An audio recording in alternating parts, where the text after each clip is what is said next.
नामा अमाल क्या होगा, उसमें क्या लिखा होगा। उसमें हर नमाज, हर नेकी, हर सच, हर झूठ, हर बुराई, हर अच्छाई और हर नज़र, यहाँ तक कि किसी का दिल तोड़ना भी लिखा होगा और किसी को माफ़ करना भी लिखा होगा।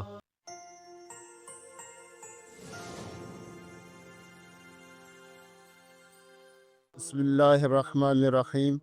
अस्सलामु अलैकुम वरहमतुल्लाहि वबरकातुहू। क्या आपने कभी सोचा है कि वो लम्हा कैसा होगा जब हमारा नामा अमाल हमारे हाथ में दिया जाएगा?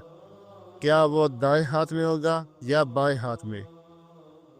आज की वीडियो में हम बात करेंगे क़यामत के उस लम्हे की जो हम सब पर आने वाला है। क़यामत के दिन हर इंसान को उसके उसकी ज़िंदगी का मुकम्मल रिकॉर्ड दिया जाएगा,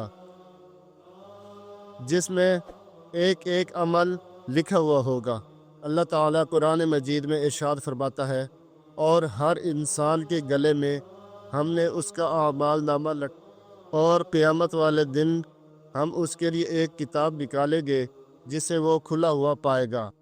ज़िंदगी का कोई ऐसा लम्हा नहीं आएगा जो लिखा न गया हो, न छोटी नेकी न छोटा गुनाह। जिस शख्स को उसका नामा अमाल दाएं हाथ में दिया जाएगा, वो खुशी से पुकार उठेगा, आओ मेरा नामा अमाल पढ़ो। उसका हिसाब आसान होगा, उसके चेहरे पर खुशी होगी।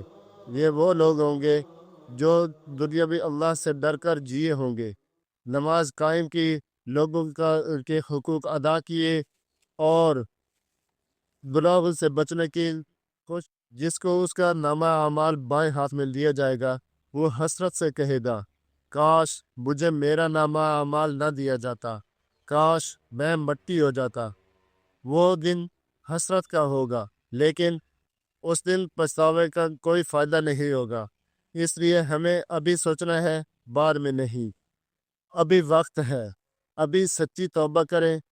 एक सच्ची तौबा पिछले तमाम गुनाह मिटा सकती है, और एक छोटी सी नेकी हमारा पलड़ा भारी कर सकती है। क़यामत का दिन हक है, नामा अमाल का मिलना हक है, और हिसाब होना हक है। इसलिए हमें अभी सोचना है। आइए आज से नियत करते हैं और हम अपनी ज़िंदगी बदलेंगे। अल्लाह हमें अमल की तौफीक अता फरमाए। अगर आप चाहते हैं कि क़यामत की तैयारी की ये सीरीज़ जारी रहे, तो वीडियो को लाइक करें, शेयर करें और चैनल को सब्सक्राइब करें। अगली वीडियो में हम बात करेंगे पुल सिरात की हकीकत की।